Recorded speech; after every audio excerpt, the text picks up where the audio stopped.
Yes!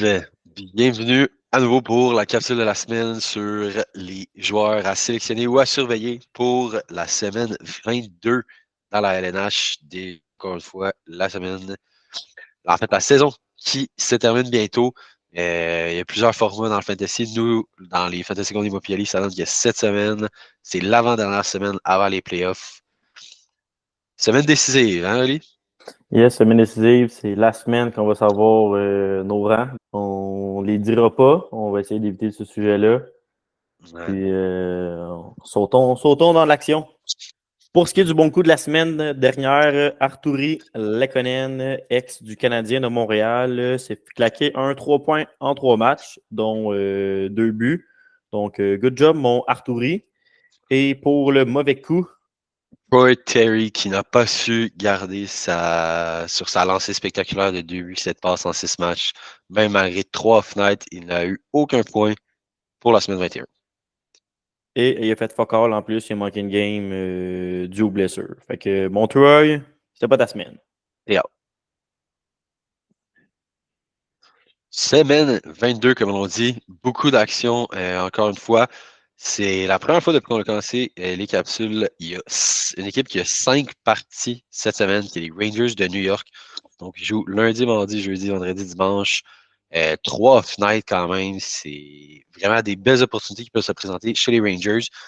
Ils affrontent les Devils qui ont beaucoup de problèmes ces temps-ci, les Hurricanes, le Lightning, les Penguins qui ont également beaucoup de problèmes ces temps-ci, puis les Islanders. Ensuite, les Jets de Winnipeg qui ont 4 off-night. Ça aussi, je vous dirais que les Jets et les Rangers seront les deux équipes qui ça devient intéressant, surtout que les Jets jouent contre les Capitals, les Preds, les Ducks et les Blue Jackets. Parler des Blue Jackets, eux aussi ont quand même un bel horaire. Ils jouent mardi, jeudi, samedi, dimanche, donc juste un off-night, mais les adversaires seront le Canadien, les Sénateurs, les Sharks et les Jets. Donc, plusieurs équipes des bas-fonds. En fait, la majorité des équipes du bas-fond. Ensuite, il y a les Kings qui ont 3 off-night, lundi, mercredi, vendredi, et ils jouent samedi dans un back-to-back. Ils affrontent les Islanders, les Blues mercredi, les Blackhawks vendredi, puis ils finissent avec les Stars samedi. Donc, parmi ces équipes-là, comme dit Rangers, Winnipeg, ils ont vraiment des belles options parce qu'ils ont beaucoup de off-night et beaucoup de parties. Hey, 5 games, j'ai jamais vu ça. Ils ont 2 back-to-back dans une semaine. Pense à ça. 2 back-to-back, fait que, en tout cas, On on va revenir, là, mais on n'en parlera pas plus loin, mais Jonathan Quick, ça peut être aussi un gars à surveiller cette semaine. Avec, comme dit, les 2 back-to-back, ça se peut ouais. fortement qu'il fasse gauler, d'après moi, 2 games à Jonathan Quick. En plus que Shesterkin, il a déjà dit par le passé qu'il trouvait qu'il y avait trop de games dans la saison et qu'il arrivait dans les séries pas assez reposé. Fait qu'une fois que le trade deadline est passé, souvent on voit les équipes justement faire gauler davantage le deuxième gardien de but pour que le goaler numéro 1 arrive reposé aux séries. Donc, Jonathan Quick aussi à surveiller cette semaine. Pour les équipes à éviter, on a des grosses formations dans les Leafs et le Lightning de Tampa Bay, ainsi que les Preds de Nashville. Seulement 2 parties pour toutes ces équipes-là. Les Preds sont la seule équipe avec un off-night. Ils jouent mercredi. Sinon, c'est jeudi et samedi pour les Leafs et le Lightning. Donc, à éviter. En plus que le Lightning affronte 2 grosses formations. Il me semble que c'est les Panthers et l'autre m'échappe présentement, mais je sais qu'ils affrontent 2 bonnes équipes cette semaine. Les Donc, Rangers et les Panthers. Rangers, Panthers, ouais. Avec les ajouts des 2 équipes-là, le Lightning va en voir de toutes les couleurs cette semaine. Donc, les must-add pour la semaine 22, c'est certain qu'on va parler pas mal des gars des Rangers et pas mal des gars des Jets de Winnipeg avec ce qu'on vient de vous dire. Donc, commençons avec Kendry Miller, 5 parties. Kendry Miller qui est 39% rostered sur Yahoo. C'est pas un grand pointeur. Il y a 4 passes à ses 8 dernières parties. Par contre, puis on va se répéter tout au long de la capsule, mais 5 games, tu peux pas sauter à côté de ça. Tu as 5 parties d'assuré avec un gars des Rangers. Fait que c'est sûr et certain que tu essaies de pallier ça dans ton alignement. Donc, Kendry Miller, on commence par lui. Sean Monahan, un autre gars qui a beaucoup de parties cette semaine, 4 games, 4 off-night. Donc, tu peux l'avoir dans ton alignement assuré pour 4 parties. Présentement, sur la deuxième ligne, Monahan va très bien depuis qu'il a rejoint Winnipeg. Sur le premier power play, sur Yahoo, il est centre et à ses 5 derniers matchs, a 3 points. Présentement, il est sur sa deuxième ligne avec Ehlers et Alex Iafallo. Et un autre gars des Jets de Winnipeg en Nino Niederreiter qui est 19% rostered sur Yahoo. Il joue sur la troisième ligne et sur le deuxième avantage numérique. Seul petit bémol, il est seulement ailier droit. Donc, si jamais vous avez besoin d'un gars qui est capable de jouer double position comme ça pour probablement votre dernière semaine de fantasy, ce serait peut-être pas le bon gars. Et il y a 4 buts, une passe à ses 5 derniers matchs. Donc, Nino Niederreiter qui a retrouvé sa touche d'antan. Ensuite, on fait ça avec deux petits gars d'ici. Alexis Lafrenière, qu'on a déjà parlé dans le passé, 40% rostered. Il est sur la deuxième ligne, à la pointe, sur le deuxième avantage numérique. Double position, ailier droit, ailier gauche. Je pense pas que s'il n'y avait pas 5 games cette semaine, on l'aurait mis. Mais comme on l'a mentionné, c'est assez impressionnant.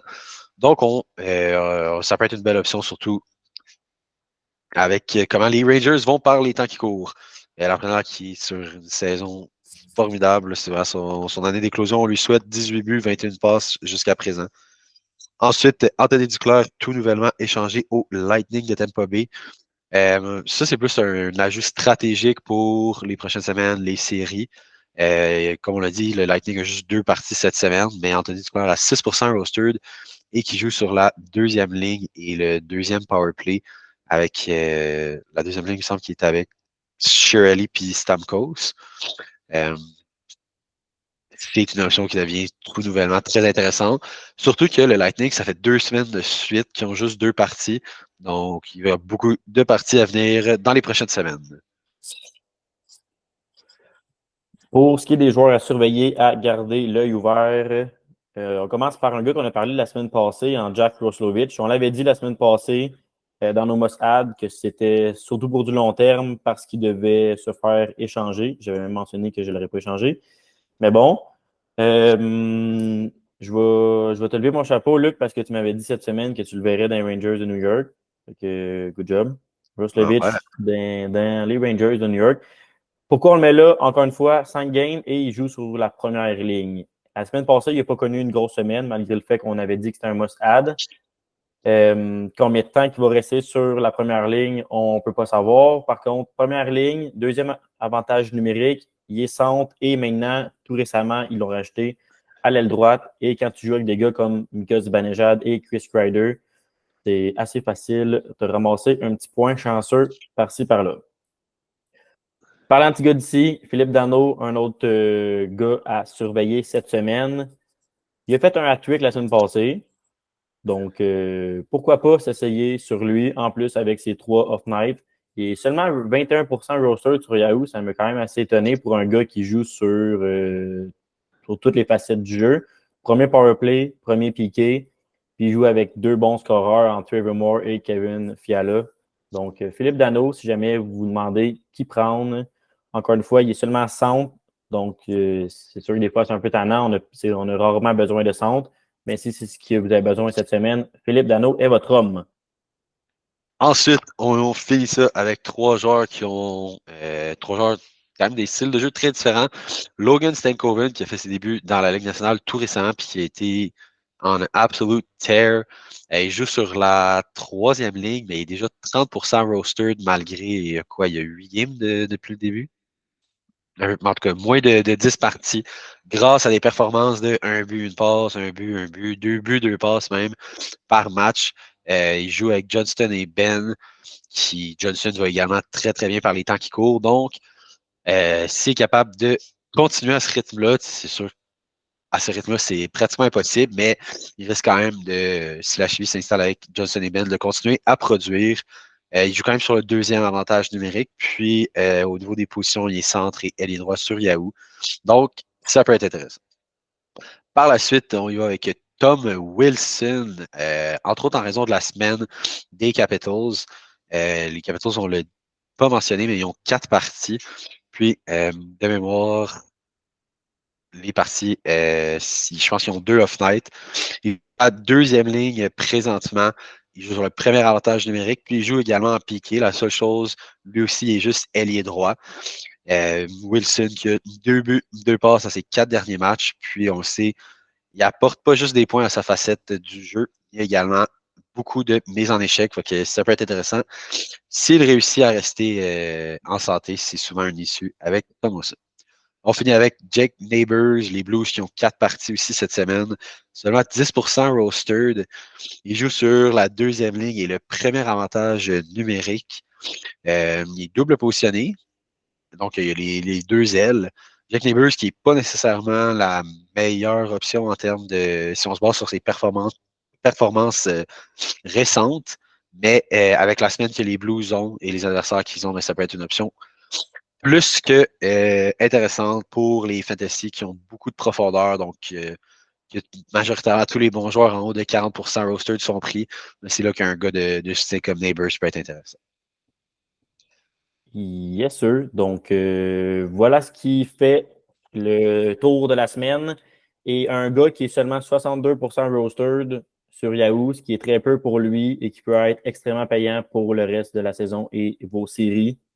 Vladimir Tarasenko qui semble tout casser à ses débuts avec les Panthers de la Floride. Il est rendu 62 déjà.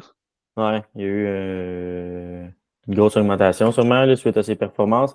Mettons que c'est un peu plus sexy jouer en Floride que jouer à Ottawa. Parce que j'ai checké, je pense, hier justement, puis il était à 51. Plus 13 la semaine passée sur Yahoo. Non, c'est sûr que quand tu commences avec 2 buts, une passe à la première game, il y a moyen d'être excité. Double position en plus. Donc, voilà ce qui met terme à la capsule de cette semaine. Merci et bonne semaine.